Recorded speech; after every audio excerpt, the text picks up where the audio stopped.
It's something I've become heavier interested in after getting successive tattoos, because it is artistic. It's drawing. I've always done drawing.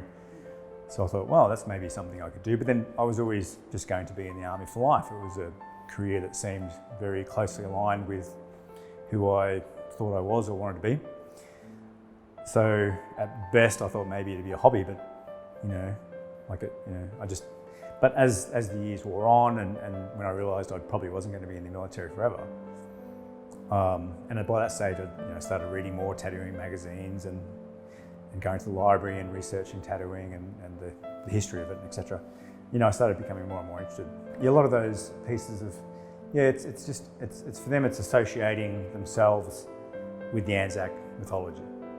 So it's them making that direct connection of themselves and their service to something bigger, to that Anzac thing, which is still underlying. I think even in Australian sort of mythology, that's the penultimate sort of thing to be part of. So a lot of those tattoos have been about that.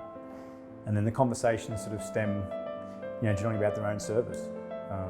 Most of the guys have tattooed a lot of infantry guys, and then some armoured sort of people, but then having that shared history. And I don't always bring my own history up. If it's someone I don't know, if it's just a new soldier or a veteran soldier that we've never met, then I'll just let them tell their story, and if it seems appropriate, I might just add my own. And a lot of guys will then open up even further because they can sort of relate. Previously an officer would never be tattooed. You'd very rarely see an officer with a tattoo. I only ever knew of one or two, and they might have something that was hidden under a t-shirt or something like that.